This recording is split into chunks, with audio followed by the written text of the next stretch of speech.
perlu kita perhatikan bagaimana Bapak Ibu sebagai calon pengawas memahami tugas pokok kepala sekolah. Nah, tugas pokok kepala sekolah ini harus diperhatikan betul bermula dari apa yang Bapak Ibu pahami melalui pencabutan Permendiknas nomor 28 tahun 2010, lalu diberlakukannya Permendikbud nomor 6 tahun 2018 tentang penugasan guru sebagai kepala sekolah. Yang kedua, PP nomor 19 tahun 2017 sebagai perubahan PP nomor 74 tahun 2008 tentang guru. Nah, di sini pemahaman kita harus dipahami betul bagaimana sesuai dengan PP 19 tahun 2017 tentang perubahan PP 74 tahun 2008 tentang guru. Kita paham betul bahwa pasal 15 ayat 1 tunjangan profesi diberikan kepada guru. Guru yang diberi tugas sebagai kepala satuan pendidikan atau guru yang mendapat tugas tambahan. Nah, kemudian di pasal 54 ayat 1 dan ayat 2, beban kerja kepala satuan pendidikan penuhnya untuk melaksanakan tugas manajerial, pengembangan jiwa kewirausahaan, dan supervisi kepada guru dan tenaga kependidikan. Nah, kemudian dalam keadaan tertentu selain melaksanakan tugas sebagai dimaksud pada ayat 1, maka posisi ini yang harus Bapak Ibu pahami juga, kepala satuan pendidikan dapat melaksanakan tugas pembelajaran atau pembimbingan untuk memenuhi kebutuhan guru pada satuan pendidikan. Artinya apa Bapak Ibu? Pemenuhan beban kerja kepala satuan pendidikan yang ekuivalen diatur dalam Permendikbud tentang pemenuhan beban kerja. Artinya yang saya katakan di pasal 54 tadi, kalau misalnya Bapak Ibu memang dalam keadaan tertentu kebutuhan gurunya tidak tercukupi, maka kepala sekolah akan turun tangan, ikut menjadi bagian di dalam. Nah, disinilah yang sebenarnya Bapak Ibu harus pahami secara utuh. Seorang kepala sekolah harus memahami 12 bab tentang penugasan guru sebagai kepala sekolah. Dari bab 1 tentang ketentuan umum, persyaratan kepala sekolah, penyiapan calon, proses pengangkatannya, masa tugasnya, lalu tugas dari kepala sekolah, PKB kepala sekolah, pembinaan karir kepala sekolah, penilaian kinerja kepala sekolah, mutasi dan pemberhentian, ketentuan peralihan, kemudian ketentuan penutup. 12 ini harus dikuasai sebagai seorang kepala sekolah agar kita paham betul bagaimana tusi seorang kepala sekolah. Bapak dan Ibu yang kami hormati, kalau kita pahami secara utuh bahwa komponen tugas pokok kepala sekolah itu adalah beban kerja kepala sekolah sepenuhnya untuk melaksanakan tugas pokok manajerial, pengembangan kewirausahaan, dan supervisi kepada guru dan tenaga kependidikan. Nah, beban kerja kepala sekolah bertujuan untuk mengembangkan sekolah dan meningkatkan mutu sekolah berdasarkan 8 standar nasional pendidikan. Sehingga komponen-komponen itu akan bisa direalisasikan ketika kita paham betul bagaimana tugas kepala sekolah sebagai manajerial, kemudian supervisi, dan juga pengembangan jiwa kewirausahaan. Dan ini komponen-komponen Bapak Ibu bahwa 3 kompetensi ini harus dimiliki kepala sekolah dan dilaksanakan dari mulai perencanaan, melaksanakan, evaluasi, dan tindak lanjut. Kemudian program itu bagaimana penciptaan inovasi-inovasi yang mendukung pada program sekolah dan juga program perencanaan, pelaksanaan, evaluasi pada tahapan supervisi. Nah, Bapak dan Ibu yang kami hormati, tugas pokok kepala sekolah. Bila terjadi kekurangan guru, kepala sekolah dapat melaksanakan tugas pembelajaran atau pembimbingan untuk memenuhi kebutuhan guru pada sekolah. Artinya apa? Misalnya nih, di sekolahnya Bu Sisi. Nah, sekolahnya Bu Sisi ini ternyata ada salah satu gurunya, Pak Marvan, tidak masuk. Maka Bu Sisi akan menggantikan Pak Marvan untuk mengajar bahasa Indonesia pada sekolahnya. Mengapa demikian? Karena Pak Marvan tidak masuk dikarenakan ada alasan tertentu. Sehingga Bu Sisi sebagai kepala sekolah harus menggantikan posisi Pak Marvan. Sehingga kolaborasi inilah yang terjadi kalau terjadi kekosongan atau proses pembelajaran yang tidak berjalan. Seorang kepala sekolah harus turun tangan. Sehingga komponen-komponen inilah yang nantinya bisa merealisasikan bahwa ada kolaborasi, ada integrasi, dan juga ada aksi nyata seorang kepala sekolah. Nah, Bapak dan Ibu yang kami hormati, sekarang kita lihat konsep kepemimpinan pendidikan seorang kepala sekolah. Konsepnya seperti apa? Seorang kepala sekolah diharapkan bisa mengangkat citra efektif pengembangan sekolah. Dari yang mungkin sudah dilihat dari hasil efektivitas dari proses Kemendikbud itu sekitar sekolah efektif itu 72, kemudian yang harapan rata gagal itu 28. Nah, ini yang harus dibalik. Targetnya adalah rata lulusnya posisi yang terjadi sekolah tidak efektifnya sekitar 28%, kemudian rata gagalnya 72%. Nah, komponen-komponen ini menjadi dasar bagaimana kita kembangkan identifikasi sehingga nanti hasilnya bisa dikembangkan pada proses yang nantinya proses ini akan bisa kita lakukan secara utuh dalam proses yang tentu bisa kita pahami. Kompetensi kepala sekolah harus menguasai kompetensi kepribadian, kompetensi sosial, kemudian kompetensi kewirausahaan.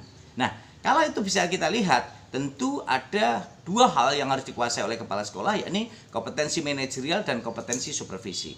Nah, 5 kompetensi inilah yang harus kita kuatkan agar kepala sekolah kita memiliki 3 pilar yang tidak lepas dari kompetensi pembelajaran, kompetensi kewirausahaan, dan juga kompetensi spiritual. Kalau itu semua dilakukan, maka insya Allah akan bisa terwujud bagaimana seorang kepala sekolah betul-betul mampu mewujudkan visinya sebagai kepala sekolah yang visioner dan juga menunjukkan kapabilitas dan kualitasnya sehingga ada unsur-unsur yang tidak bisa dilepaskan sebagai perwujudan keteladanan dalam karakter. Sebagai seorang kepala sekolah, sebagai seorang pengawas sekolah akan terintegrasi di dalamnya dan menjadi teladan di dalamnya. Komponen-komponen inilah yang sebenarnya harus Bapak Ibu kuasai. Sebagai seorang pengawas sekolah, Bapak Ibu harus menunjukkan keteladanan. Bukan sekedar memberi teladan, tetapi harus menjadi teladan. Bukan sekedar memberi contoh, tapi harus menjadi contoh. Ini komponen yang harus Bapak Ibu kuasai sebagai seorang pengawas sekolah nanti. Nah, Bapak dan Ibu yang kami hormati, perlu dipahami konsep kepemimpinan kependidikan. Seorang kepala sekolah itu akan melakukan kepemimpinan kependidikan kepada guru, kepada karyawan, dan juga kepada siswa. Maka kalau 3 pilar ini akan dilakukan inovasi pada tataran perubahan, tentunya Bapak Ibu harus mengawal sebagai seorang pengawas sekolah.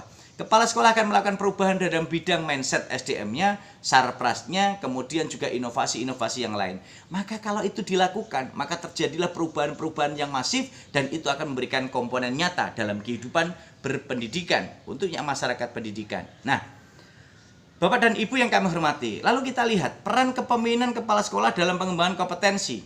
Perannya seperti apa? Tentu kita lihat bahwa kompetensi pembelajaran terus akan mengalir dan bergulir. Ini menjadi penting untuk kita lakukan bagaimana bersinergi secara utuh untuk bisa kita realisasikan yang nyata, untuk bisa melihat pada kepribadian sosial, kemudian kepemimpinan pembelajaran, pengembangan sekolah dan madrasah, manajemen sumber daya manusia, kewirausahaan yang harus dibangun di sekolah, kemudian supervisi pembelajaran. 6 poin penting ini menjadi pokok penting bagaimana peran penting guru, kepala sekolah, pengawas sekolah itu terintegrasi menjadi satu kesatuan. Nah, kemudian Bapak Ibu, kepemimpinan pembelajaran perlu dipahami bahwa apa yang sudah disampaikan berdasarkan apa yang dikemas teorinya Dares dan Pleiko itu mendefinisikan bahwa kepemimpinan pembelajaran itu sebagai upaya memimpin para guru agar mengajar lebih baik yang pada gilirannya dapat memperbaiki prestasi belajar siswanya. Jadi proses kepemimpinan pembelajaran ini penting karena kepala sekolah dulu adalah guru, dapat tugas tambahan. Pengawas sekolah dulu adalah guru atau kepala sekolah yang mendapat tugas tambahan. Sehingga semua terintegrasi menjadi satu kesatuan, sehingga itu akan menjadi bagian proses untuk mendukung penetapan misi yang nanti akan dilakukan untuk mengelola program pembelajaran, mempromosikan iklim pembelajaran yang positif. Dan akhirnya nanti akan berdampak semuanya pada aspek-aspek yang dilakukan. Sehingga proses itu akan merujuk pada proses bagaimana perbaikan kurikulumnya, proses pembelajarannya, proses belajar mengajarnya, lalu penilaian hasil belajar, menilai serta pengembangan guru, layanan prima dalam pembelajaran, dan pengembangan komunitas belajar di sekolah. Inilah peran penting kita sebagai calon pengawas sekolah untuk bisa menunjukkan hal ini. Oleh karena itu, karakteristik kepemimpinan pembelajaran bisa dilihat yang pertama, mengembangkan misi dan tujuan. Yang kedua, mengelola program pembelajarannya.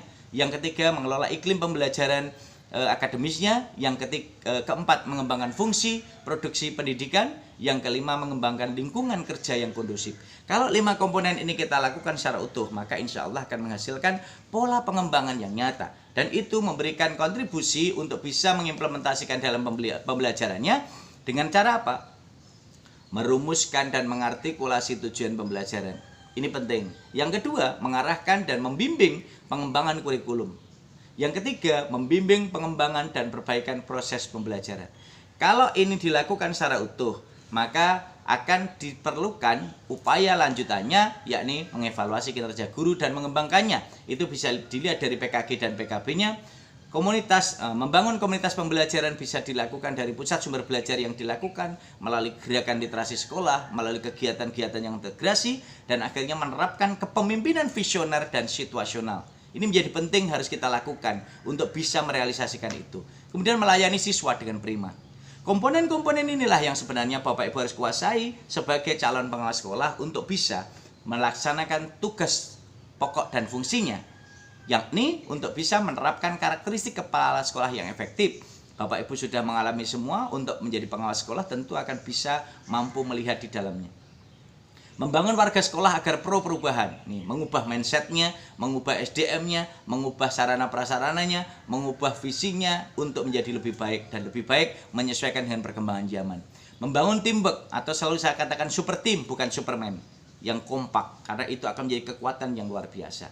Kemudian memberi contoh dan menginspirasi warga sekolah, karena di situ akan memberikan kekuatan yang luar biasa bagi kita. Bapak dan Ibu yang kami hormati, upaya lanjutannya adalah menciptakan kultur bagi pembelajaran yang progresif atau kondusif. Kemudian melakukan perbaikan secara terus-menerus. Kemudian melakukan monitoring dan evaluasi terhadap keberhasilan pembelajaran. Kemudian menyediakan sebagian besar waktu untuk pembelajaran.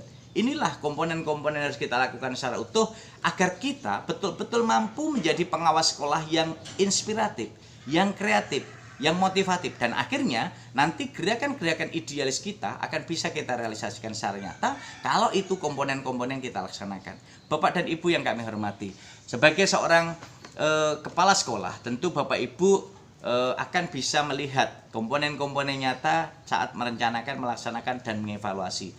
Kemudian sebagai calon pengawas sekolah, Bapak Ibu harus bisa mengontrol, melakukan proses itu secara nyata. Maka keterampilan, kunci kepemimpinan untuk kemaslahatan itu bagaimana membangun komunikasi, memberikan motivasi, kemudian selalu berpikir positif, kemudian berpikir kreatif, dan juga selalu melakukan evaluasi diri dan menerima feedback yang nyata.